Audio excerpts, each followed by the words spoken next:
here we go.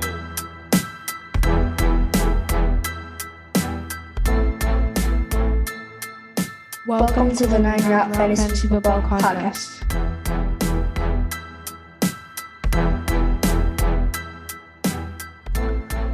What's up, everybody? Welcome back in to the 9-Route Fantasy Football Podcast. Pat and Scott giving you all the knowledge you need to take your fantasy team deep, hopefully deep in the playoffs and to a fantasy football title. We're getting back on the horse here. A little bit of some time off, well-deserved, and also because of work, which is legit for both of us. So we're going to circle back around and touch base on a lot of you who are now drafting like crazy, just like we are in dynasty leagues and all the like. We had an NFL draft previously. We talked about, we had a first-round mock draft. I believe I won that little test of wills, but we're not going to talk about that at all. You're not going to ever bring that up again? No, not until the last Bud Light is finished on your dime. Oh, yeah. Thank you, sir. But no, at the end of the day, quick shout out to a friend of the show and a family member, Will Wareham. You're coaching my alma mater now. Listen, buddy, do me proud.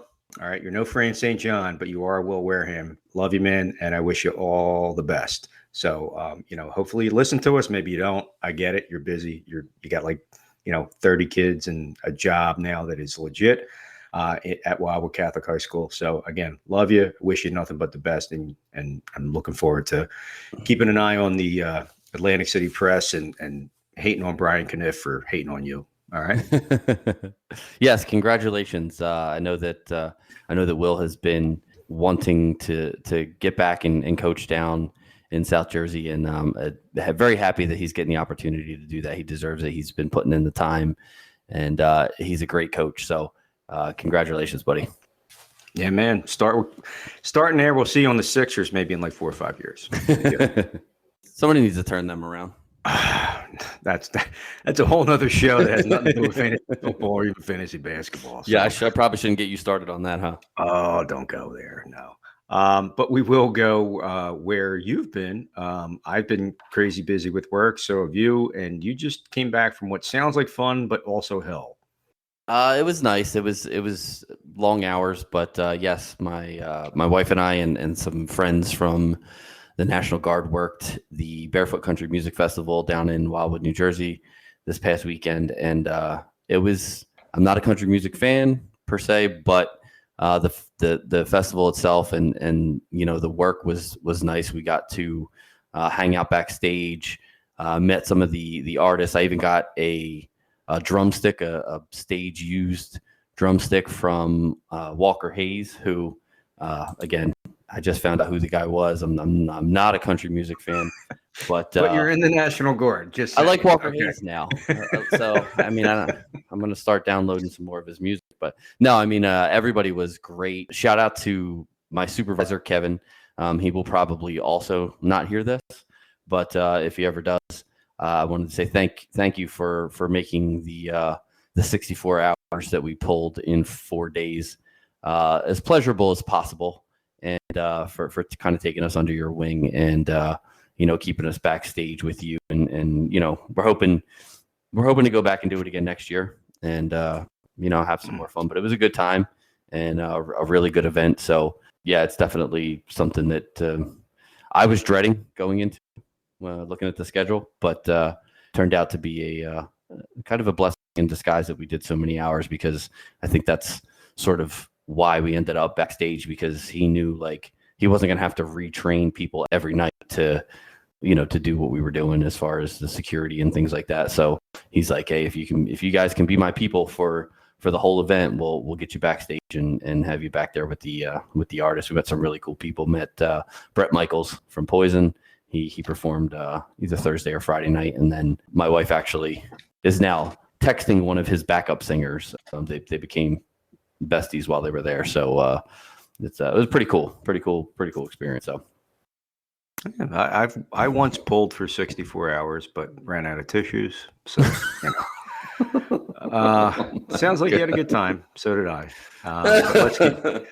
But let's dive in there, and see what we can do. So we're gonna get into the rookies, obviously the skill players, the ones that matter for fantasy football. Your wide receivers, your running backs, your tight ends, and your quarterbacks. We're going to touch base right now on the first rounds of the NFL draft itself, the real draft, and look at the different players taken. We're going to go through them in order, starting at the 8th spot of the first round with Drake London, wide receiver out of USC, who went to the Atlanta Falcons. And we're going to run through everybody that we can get through with a little back and forth, looking at what they're walking into, what the expectation level is. Are they going to be a starter, a role player, or, somebody who's just there to learn? But we're going to hit you real hard with a few of them and let you know which ones are fantasy relevant and use some data and eye test to back that up. So, Pat, if you want to get started, I'll let you dive in on Drake London, wide receiver, USC, taken in the 8th spot by the Atlanta Falcons. Yeah, so London was, I believe he was tied for the odds-on favorite to be the first pick or the first wide receiver picked in the NFL draft.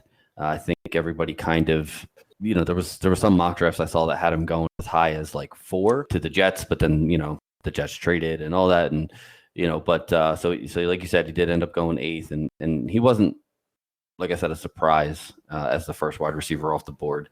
He's got that big frame that's going to complement Kyle Pitts there in Atlanta, and that gives Marcus Mariota or Desmond Ridder, who we may or may not get into later on in the offseason here, or the preseason. I guess we're in the preseason now for the new year since mini camps have started. But it gives them 2 really big targets to throw to. With Calvin Ridley being suspended for the 2022 season, London will be a necessary piece of this Atlanta passing attack, and I can definitely see him being potentially one of the most productive wide receivers in this class out of necessity, I think, for Atlanta. There's a couple other guys I think have a shot at being, the top rookie wide receiver fantasy producer, but London's definitely one of those guys who, if one of these quarterbacks can play well and utilize his skill set and his big frame, he could be one of the he could be the number 1 rookie wide receiver fantasy wise this year. Yeah, I mean, in the situation he's walking into, I agree. You're looking at, let's just look at like vacated targets between Russell Gage, who signed with Tampa Bay, and like you said, Calvin Ridley, who is not playing this year due to suspension. You're looking at 146 vacated targets. My math isn't perfect, but that's a lot. Well, he did go to Catholic. Let's not go there. Come on. Leave Will alone, please. So, on that level, at the end of the day, yeah, you're walking into a nice, here you go. Now, you did have Matty Ice throwing you the football. Now you're talking about possibly Mariota, who is nowhere near, but has been serviceable, had a mixed bag in Tennessee, had some success, had some non-success, and came out in the same draft as Jameis Winston, who's been the better quarterback through his career. You're probably going to see a significant bump for a guy like Drake London, coming off, I believe, a broken ankle out of USC. So you're hoping that his health is 100%, and walking into a team that's just going to shower him with love and want him to be their guy, like the next generation. Kyle Pitts is going to be the alpha. He's that. In 2, 3, 4 years tops, he's going to be tight end 1 based on volume and different things. He's just cut from a different cloth. He's a totally different athlete altogether. Drake London has the ability to make the big play. He can go up and get it. So you're putting 2 guys on the field like that. Pitts didn't have any touchdowns last year except for 1. He's probably going to get there. You're also looking at that where Gage and Ridley alone had 6 between the 2 of them. Some of that's going to head Pitts' way first. And that's half the problem. Cordarrelle Patterson's involved there as well, who came out of nowhere to finally become the player everybody hoped he was going to be for the last 50 years of fantasy football. And at the end of the day, yeah, Drake London probably going to be top of the pops. There might be one other guy out there that's going to hold the wide receiver rookies as far as the best of the bunch, your next Jamar Chase types, so to speak. The second wide receiver taken was Garrett Wilson by the New York Jets. He was the 10th overall pick. And from, everything that you're hearing before the draft and draft analysis, experts, he possibly had the most raw talent of any of the wide receivers in this class. His separation numbers in college were up there with some of the best wide receivers in college history. Yeah, he's very similar to someone we know as an Eagles fan, Mr. Devonta Smith. He's not a huge guy, roughly 6 foot, 180 pounds. But like I said, he gets a ton of separation on every level, which is hard to do in the NFL because getting separation deep is one thing because you can do that with raw speed. But getting separation in the short field, that's those quick twitch muscles, those the in and out of breaks type of guy. And Wilson, like I said, he's historically had great numbers when it came to that. I think that according to Pro Football Focus, it was a little worse against press coverage. Again, probably because of his size. Like I said, he's not that big of a guy. That is something that he's going to have to work on when he gets to the NFL. The cornerbacks in the NFL tend to want to be a little bit more physical and are generally a little bit bigger than the guys in college. So he's definitely got some work to do as I guess all rookies do when they come into the NFL. But he definitely adds to a young and talented set of skill players that the Jets have added in the last 2 years with, Elijah Moore and Zach Wilson, obviously. And I think they're going to have they also traded for some or signed some tight ends this year, which was a sore point for the Jets offense last year as far as production goes. So, they're doing. The Jets are doing what the Eagles are doing. And like I said, as Eagles fans here, we know very well that you get a guy that you believe can be your franchise quarterback. You need to surround him with talent, and you need to do it quickly because those windows of opportunity for winning close quickly. So I think the Jets did that with the Garrett Wilson pick. I think the Jets, looking back on the entire draft, I think the Jets definitely had the best draft of any team in the league. So hats off to Joe Douglas for crushing the 2022 draft. And Wilson's definitely going to be a guy that you're going to want to draft in your fantasy football drafts, and just hope that Zach Wilson can kind of improve his accuracy from last year because he did struggle a little bit there. But with 2 elite wide receivers, hopefully that helps the accuracy numbers a little bit. It's a lot easier to throw to guys that are wide open. This is true. I'm glad you mentioned, I was going to say it if you didn't. Yeah, Joe Douglas, speaking of Eagles and the way that they've attacked it. Yes, on paper, and paper can be thin, Joe Douglas has done a wonderful job. And yeah, the Jets owned the 2022 draft, to say the least, as far as the talent level they brought in. And they had a few people last year they brought in as well. Elijah Moore was definitely one of them on that level as far as a skill player goes. And then Elijah Vera Tucker last year they drafted. So the biggest problem for them last year was their offensive line. I mean, there were literally almost memes of poor pass protection and Zach Wilson just getting obliterated. Mike White was a thing for like 2 weeks in fantasy where he just went bananas and everybody's like, oh my God, he's going to be their guy. And then that didn't quite pan out the way they thought. So, everybody was going there. Joe Flacco plays for that team. There's all kinds of crazy stuff that goes on there. But, to see Garrett Wilson step into a situation like that and just add to a dynamic, fan favorite of Pat. I know Corey Davis is still there. You have other players, Braxton Berrios, who became, a big PPR, he wasn't a league winner, but he helped you out a lot last year because he was a big underneath guy when the pressure was coming. He's been relegated to the 4th wide receiver spot. Garrett Wilson's penciled in to basically take part of his role and could expand it. We'll see how it goes. Davis has trouble staying healthy.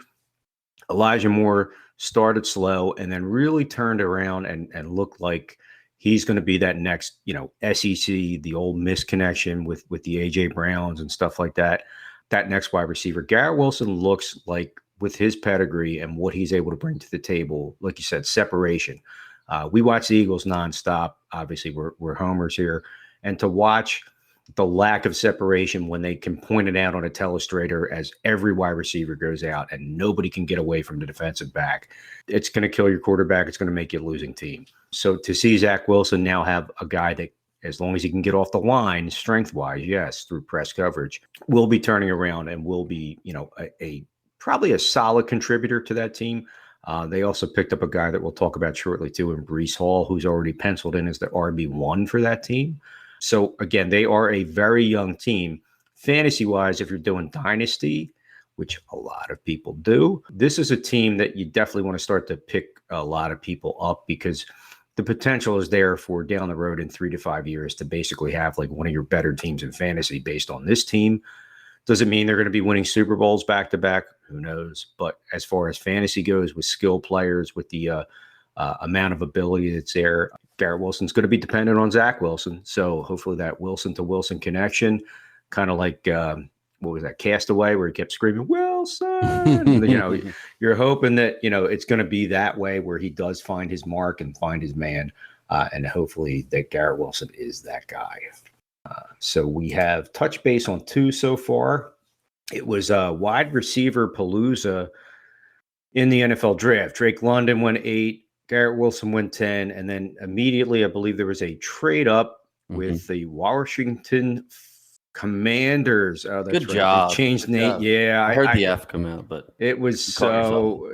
No, it's honestly, I still want to say the thing that's not politically correct nowadays, but that's just how I grew up, and I'm not hating on any. It's been 40 some years, yeah. And not hating on anybody, but at the end of the day, a guy who I liked a lot and have no shares in. I do have a lot of Garrett Wilson, Drake London, and Treylon Burks shares, but I am not tied to Chris Olave from Ohio State, who came around as the next pick right away. And I know it's another Ohio State wide receiver. So, you're literally looking at these guys and you're going, okay, they're going back to back, and there's still a ton of talent out there.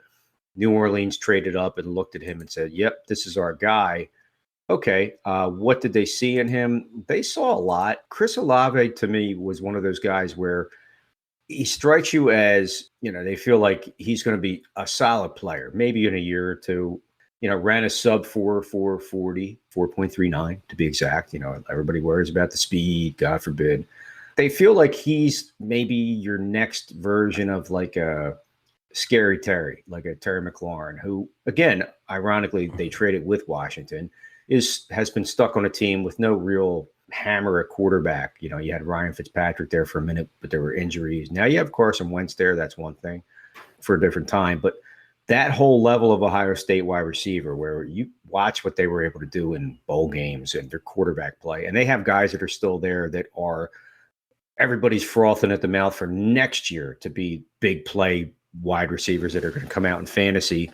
He definitely seems like he's that guy. Like, he's got top end speed.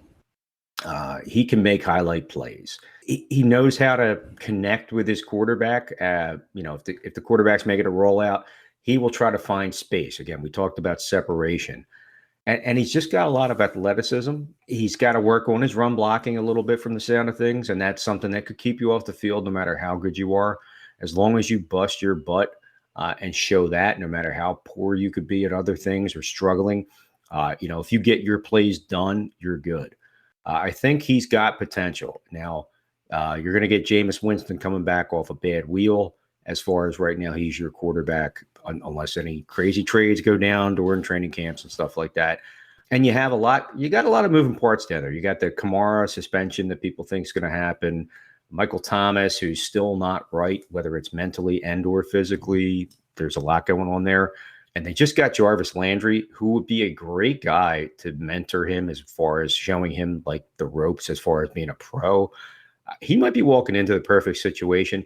He's got that outside dark horse potential to be maybe one of these guys that isn't the best this year, but ends up being the best out of the whole class. We'll see. Obviously, there's plenty of time to go, but going to New Orleans, Chris Olave is definitely a guy that if he's on your radar, if he's there, don't even hesitate. I would take him in a heartbeat and have him on my team. I don't have him yet because I've taken people higher, but I feel like he is definitely a prospect out of this draft that is going to be underrated now, and then maybe in 3 years, people are going to go, "Wow, this guy is really the real deal." Again, he's not the biggest wide receiver in the world, but if he makes the plays and gets it done on the field, that's all you need.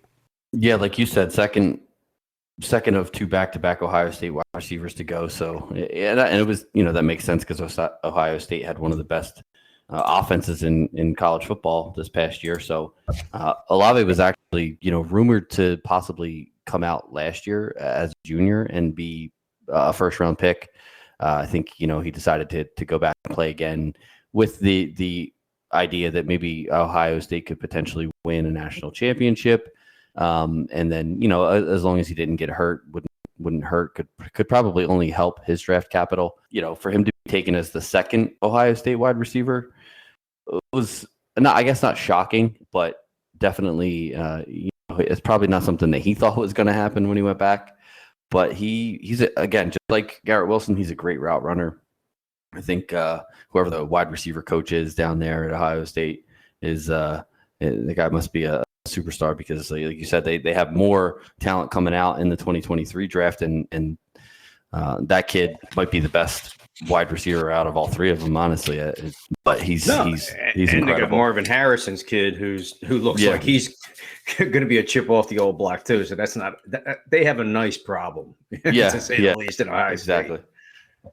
As far as Olave's NFL prospects moving forward, if Michael Thomas is healthy and right and comes back and can be semi Michael Thomas that we knew from a few years ago, Olave should probably hop right into that number 3 role. He could potentially be, the number 2 wide receiver on the outside, and they move Landry to the slot, which I think is probably a better way to go personally, because I think Landry, his skill set sort of lends to being a slot receiver. If that's the case, I think Olave is being underdrafted. If, however, he ends up not playing a full-time role, which is what scares me away from drafting him in a lot of, these, I'm doing a lot of mock drafts and stuff like that, getting prepared for the season. And like you said, I hardly ever get Olave because where he's going, I just like a lot of other players so much more. So the potential that he could be a part-time player does scare me a little bit off of taking him in redraft leagues. That could potentially be, a mistake on my part. But like I said, at the same time, it's also, I think if he falls in a draft to the point where I feel like, maybe he's going to be my 4th wide receiver that I'm taking in that draft, I'm comfortable with that.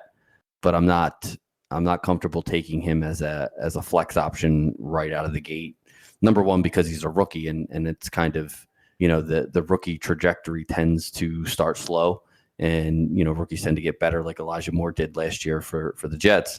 They tend to get better as the season goes on. So I have never been really bullish on drafting rookie wide receivers in redraft leagues, but in Dynasty, Olave's super talented, and I think has the potential to, again, he's good enough to be the best wide receiver, have the best career of any of these first round or any of these wide receivers in this entire draft. So he's a guy that if you can get your hands on him in dynasty leagues, I would absolutely say go ahead and do that. Try to draft him or trade for him.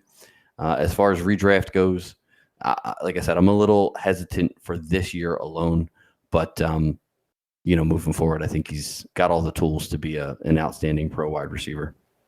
The 4th wide receiver off the board was Jameson Williams to Detroit. They traded up to get him at 12. Another former Buckeye here, didn't play for Ohio State last year, but did transfer from Ohio State. Go figure.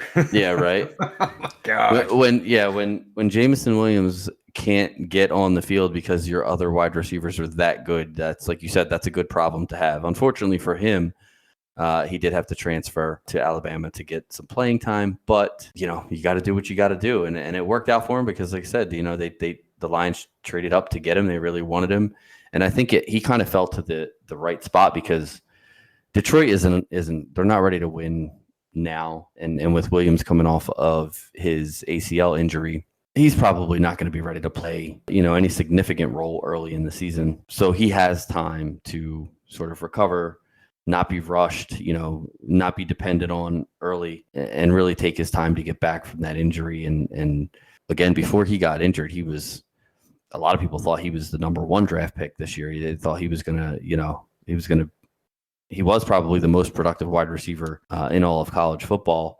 He just, like I said, unfortunately had an ACL injury at the worst possible time. So, I had mentioned on one of our earlier podcasts that had he not gotten injured in that national championship game, I think there's a good shot that Alabama could have won that game. You could definitely tell that the dynamic changed with him off of the field. And that's the kind of guy that he is. He's a game changer when he's on the field. So Detroit, doing what they did and trading up to get him was a smart move on their part. And I think Williams is, again, not a guy that I'm targeting in redraft right now. However, this is something that, we've talked about on previous podcasts. And I just want to hit here just to kind of give our listeners I don't want to say cheat the system. I play within the rules, but if you're not using your league's settings to your advantage, then I believe you're making a mistake. I have been taking him in some mock drafts if I can get him again as my 4th or 5th wide receiver, and with the the intent of, if this was a real, I draft every mock draft like it's a real draft, like I'm going to actually have to keep this team and play with these guys, and I've been getting a decent amount of shares of Williams and DeAndre Hopkins, guys who we know are probably not. Well, DeAndre Hopkins isn't probable. He's definitely not playing for 6 games, but Williams could be. He'll probably start the season on the PUP list and miss the first 6 weeks as well. But you can draft these guys, and then as soon as your draft is over and you can start editing your roster, these guys may be available to put into your IR slot right away, which is great because you can just stash them there. And then once your free agency period opens in your league, you just go ahead and pick somebody else up at the end of your bench, maybe a guy that you would have drafted in the last, few rounds of your draft that went undrafted. And now you can go pick that guy up and make a roster spot while still keeping a really talented player on your team. So that's something that I like to do with Williams. If that option is available, if he starts the season on the PUP list, he should be eligible for your IR spot. So that's a little tip, a little trick that you can use to add an extra player to your roster. Well, you don't want to give away the farm right now, Pat, but that's what we do here, man. We're giving you all the tips, tricks of the trade. Yeah, obviously with fantasy football, that's one thing. Sounds negative, but we've all been there. You need to be able to manipulate, and that's not a negative, that's a positive, things in your favor. Before we just got on, I had a plan in place for our home league that we do every year. Right now, I am without a pick until the 9th round. I have a plan. I hope that plan works. I think it will. And if it doesn't, there's always next year. But you have to go with what you got and do your thing. Yes, Jameson Williams, the irony that, yes, he transferred from Ohio State to Bama and was, pound for pound the darling wide receiver in college football on the team that basically, everybody thinks can beat a bro team in Alabama, and to see him go down the way he did, and then that title game just slip away. And Georgia, yeah, DJ, Georgia was the better team. All right. Yes, he's got the potential.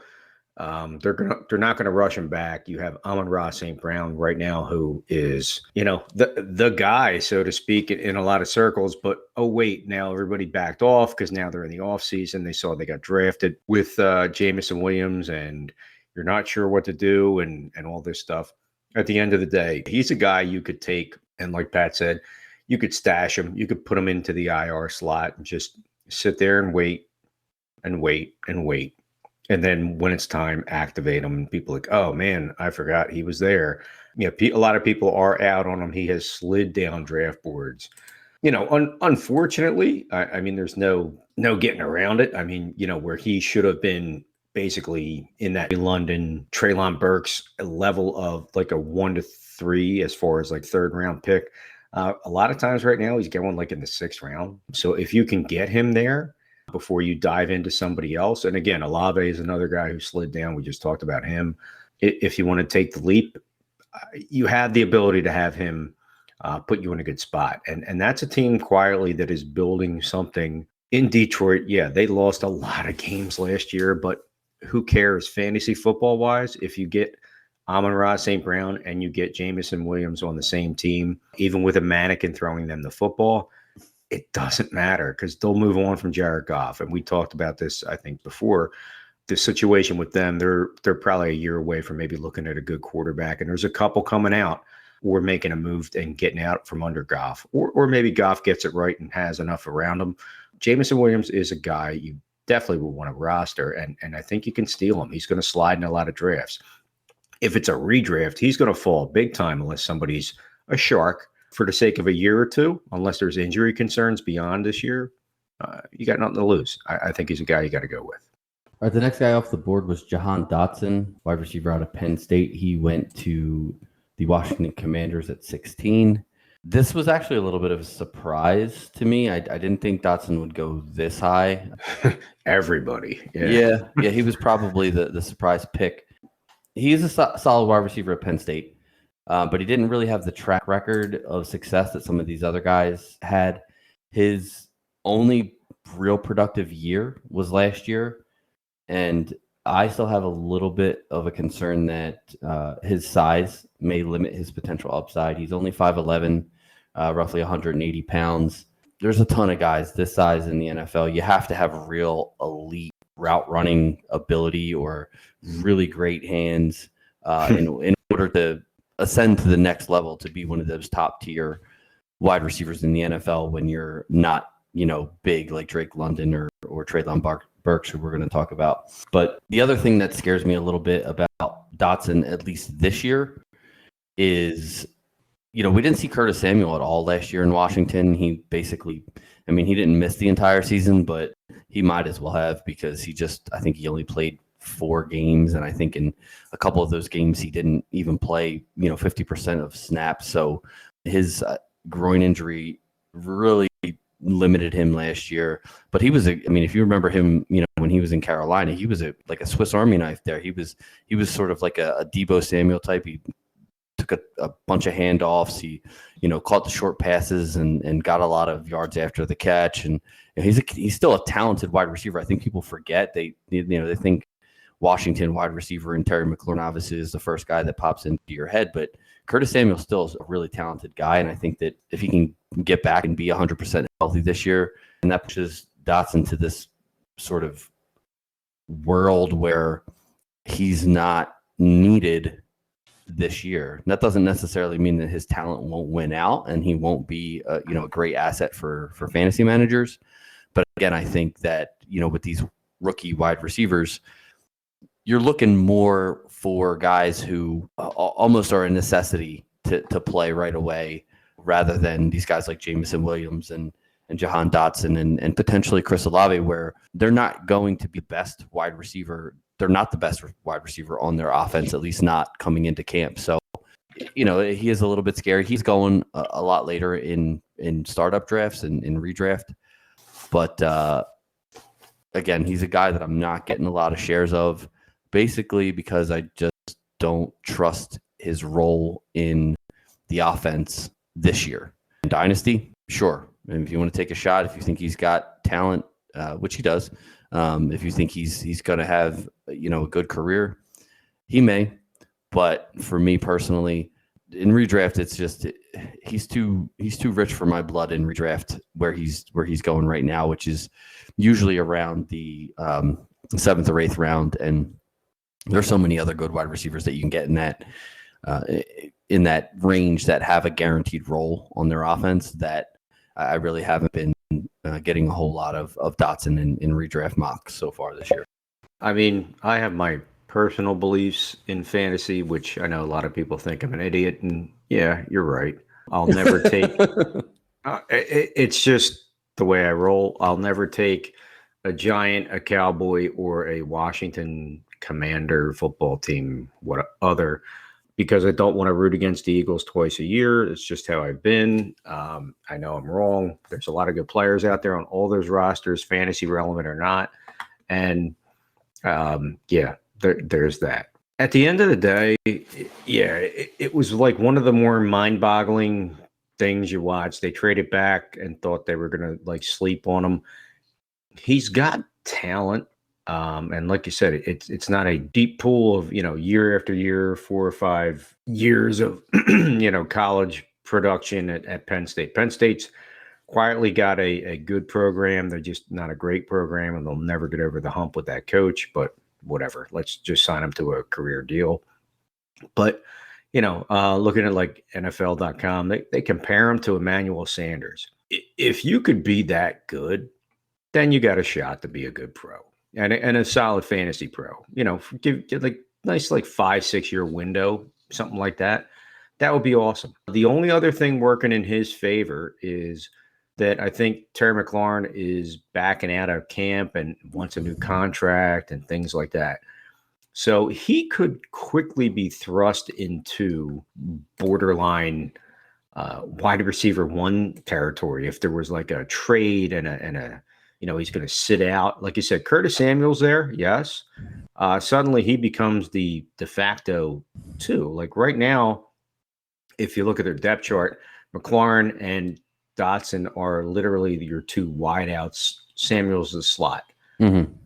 If you lose McLaurin, it's going to turn into, well, he's the guy. You got Gibson, McKissick, that whole mess, that running back that is going to be a Ron Rivera revisionist Carolina history thing with pass catching and all that crap. You got Logan Thomas coming off a pretty tough injury at tight end, so there's not a lot of worry maybe right there on the tight end level. So at the end of the day, he has the potential to be a guy more than we even think.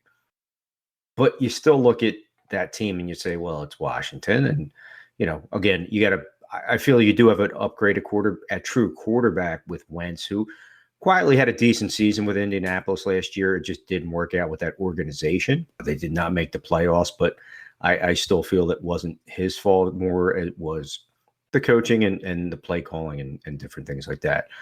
Even if it fell back to Taylor Heineke, who's showing you some good games and some bad games, and he's not probably a true NFL starter on that level. They did draft Sam Howell, who I've been very high on out of North Carolina, to be maybe an heir apparent in a year or two, give him some NFL grooming.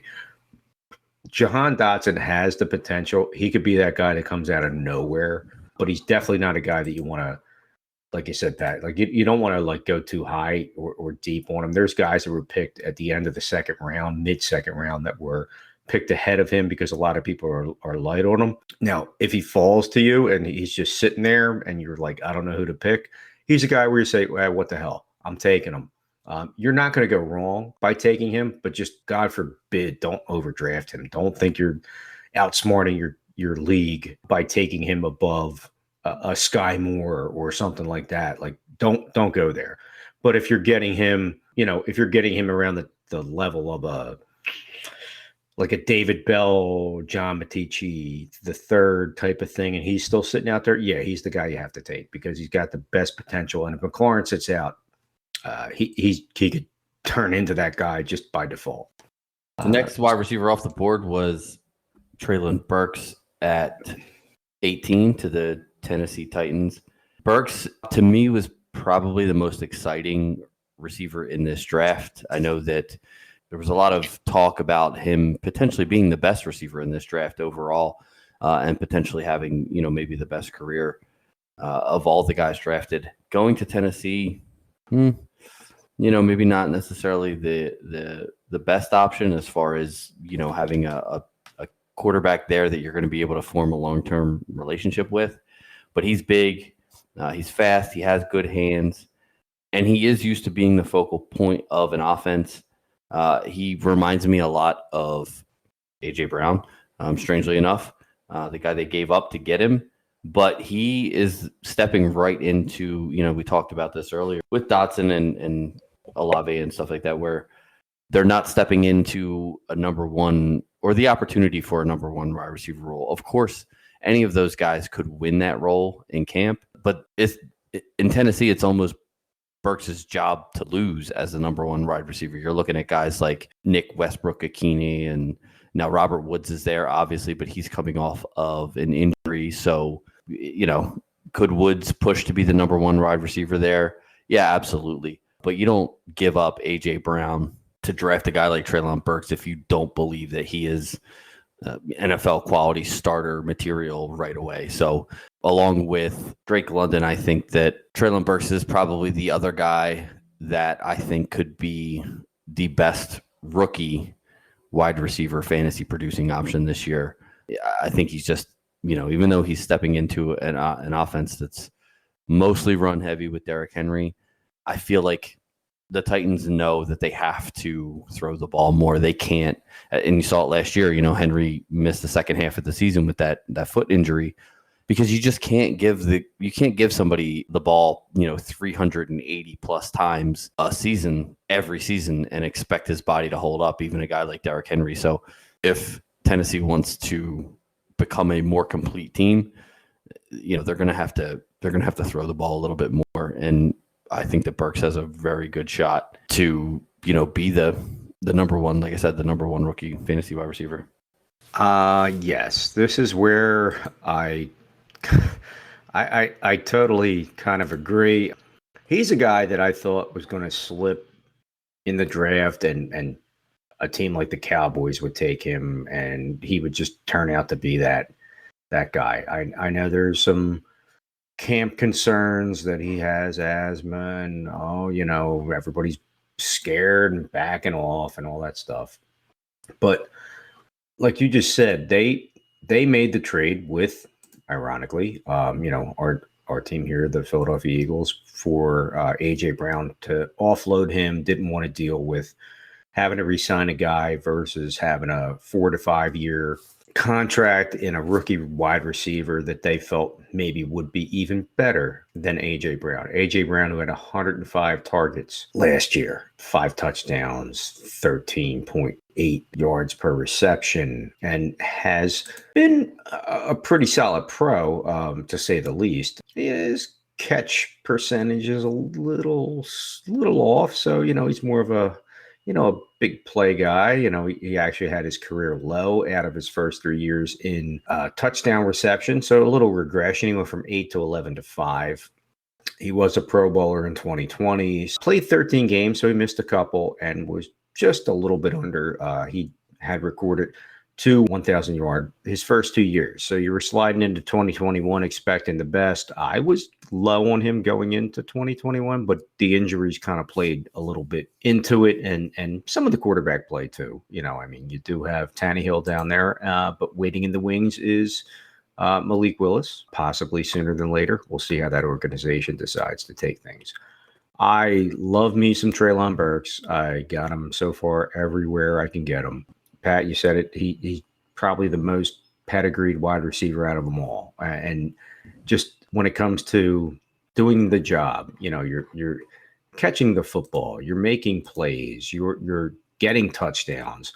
He had been one of the best in college football.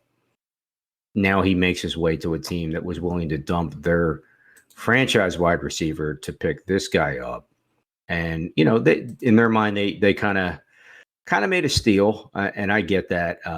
Some people feel he's a little more boom or bust, but at the same time, if you're compared to somebody like an A.J. Brown, who had been one of the more dominant wide receivers that we saw both in fantasy and reality for a long time, that's there, and I think that's something that can't be ignored. His biggest thing is, just caring, getting involved, making sure that he's not getting overplayed based on his size or anything like that. But for what he gives you overall, pound for pound, he's probably the best wide receiver in this draft. It's just he didn't test out as that guy, and that's what's going to kill you. He didn't have the blazing speed and stuff.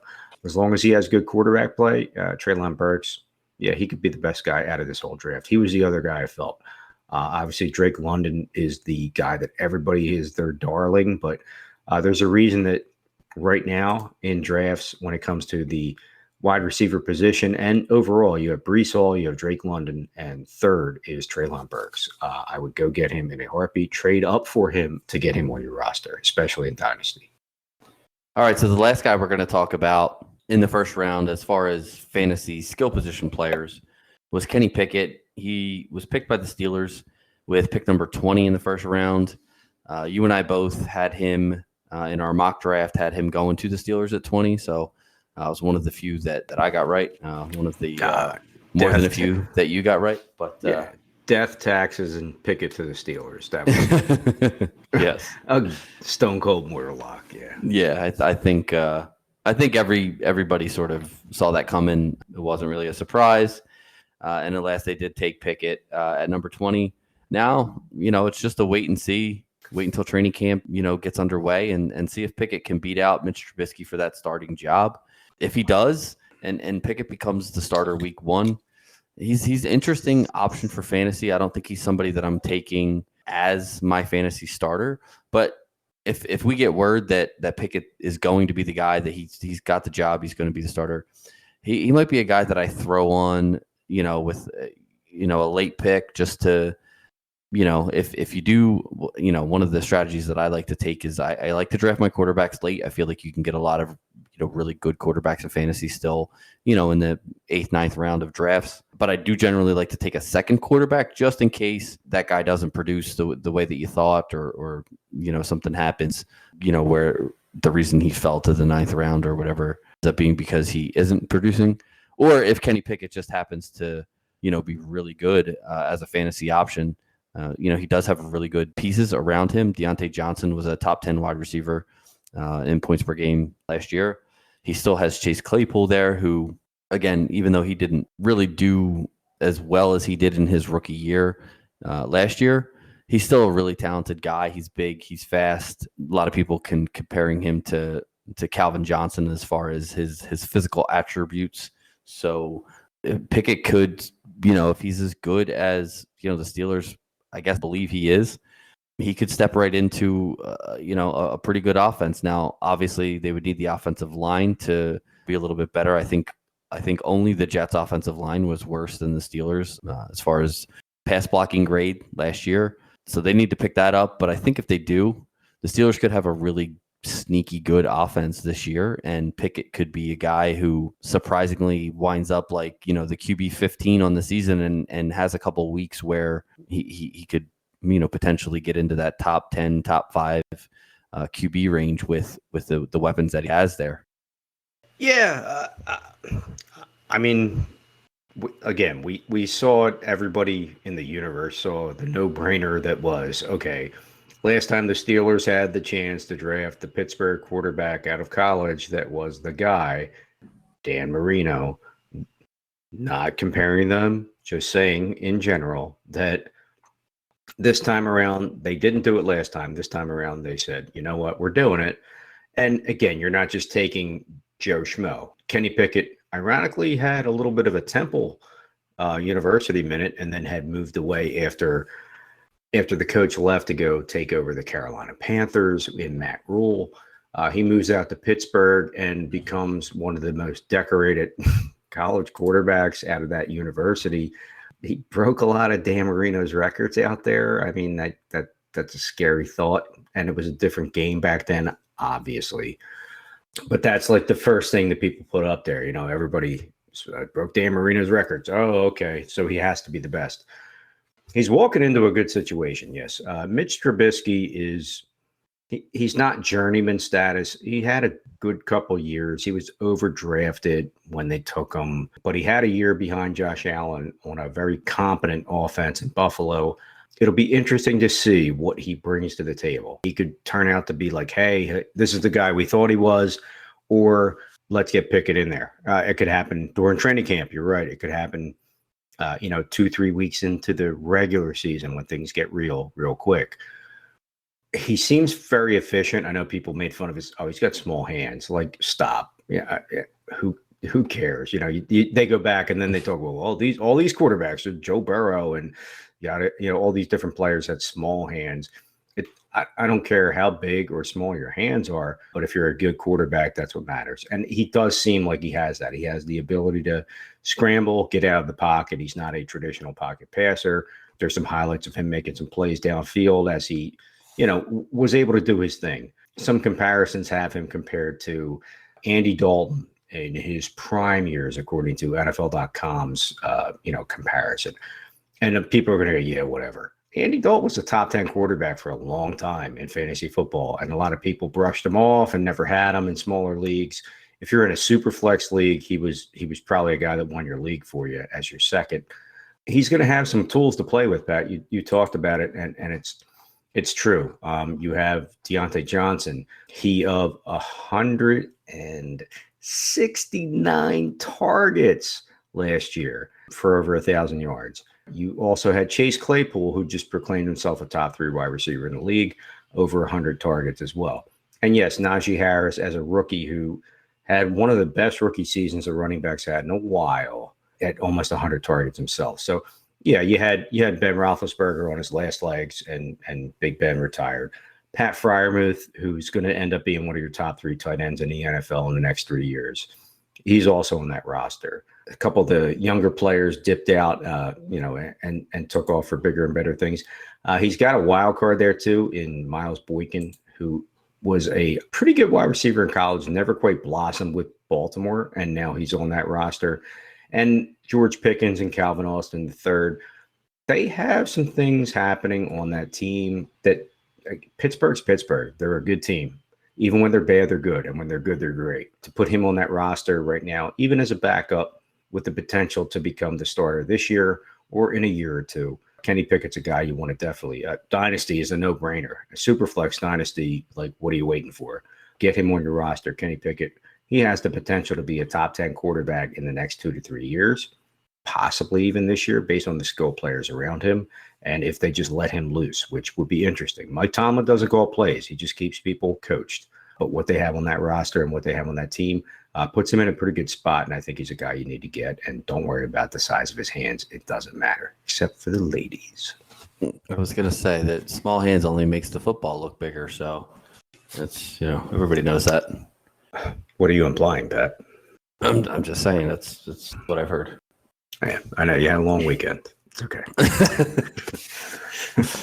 All right, so that rounds out the first round for us. We obviously, as we always do, plan to hit the first and second round, but we like to talk, which is why we do a podcast, strangely enough. And this took a lot longer to get through the first round, but hopefully, the extra time that we took on each player helps you all get a better idea of where they truly sit as far as their value in fantasy, whether it be in redraft or we hit on some dynasty values as well. We want to make sure that we're giving these guys ample time, because if you are doing a rookie dynasty draft anytime after obviously the initial startup draft, it's all rookies. You want to make sure those draft picks are very valuable. And, like you said, we talked about Treylon Burks. He was, the sixth wide receiver taken in the actual NFL draft. But for fantasy, he's probably the second wide receiver, or maybe the first wide receiver that you want to take in your rookie draft. So, it's not always, the way that these NFL GMs see things, that, is not the same way that fantasy GMs should see these players. So, like I said, hopefully we gave you guys some information that you can take home. We're not telling you the decisions to make. Obviously, that's not what we're here to do. We're here to give you information, give you our take on, what that information means, and hopefully help you make a better decision with your upcoming drafts. Yeah, like you said, it's a podcast. We're going to talk. We're going into year 2 of this experiment. We got a website. We're trying to get all professional. Yeah, we're trying to get all professional type. Is there an address and a link? Yes, I'm gonna put the link in the in the bio for all of our episodes from here on. So if you want to check out our website, just click on the bio to the episode, to the the information at the bottom. There'll be a link there. The website, if you want to go to it, is www.fantasyfootball the 9routeFFB.com, just like our email address, which is at Gmail, but this is the 9routeFFB.com. We have our links to our episodes for YouTube, links for the episodes on Google Podcasts, on Apple, all the places where you can listen to us. And, we're going to start, trying to build that website and get we've got our first article up already, written by yours truly. I know, Scott, you're working on a series, I guess, of articles that we spoke about earlier. We won't divulge too much about that right now, but it sounds interesting, and I'm definitely interested in reading some of your articles that we're going to be putting up on the website.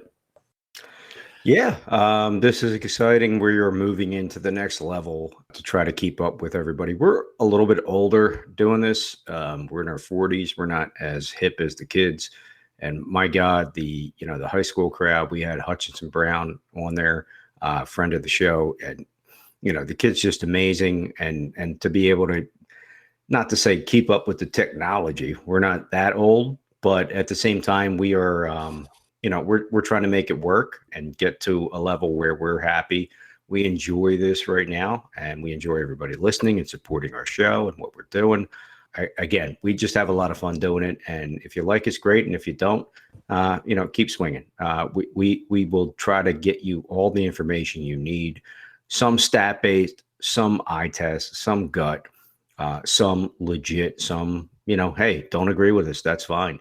But at the end of the day, we just have a lot of fun doing it. And we hope you enjoy what we're doing here too. We're going to come back at you with round 2 of the skill players and positions that affect your fantasy team coming up shortly. And then we'll cut it at that. And by that point, we'll be into training camps, and God forbid, I hate to say it, injuries are going to happen. That's going to make a lot of rosters change and a lot of depth charts move all over the place. And suddenly players that were non-significant will become legit, or at least on the radar, and people are going to overdraft, and there's going to be all kinds of stuff going on. So we're like Christmas Eve right now. So we're getting ready for the good times. 2.5 months from now, it'll be almost game time, and we'll be licking our chops. So we enjoy everybody, and we love you, and we look forward to this season. Yeah. And one quick thing before we sign off, we do have our first contest coming up shortly. We're still working on sort of the criteria for that, but we do have a signed Darius Slay jersey to give away. Us being Eagles fans, of course, the first thing we give away has to be some Eagles gear. But we have a Darius Slay, like I said, signed jersey, and we're going to give that away. We're still trying to figure out how we're going to do that, and what we're going to make as the criteria for entering that. But probably by the next time we record, we should have something nailed down as far as how you can enter to win that. So keep listening to us. Stay tuned for the contest, and until next time, folks, we'll talk to you later. Peace.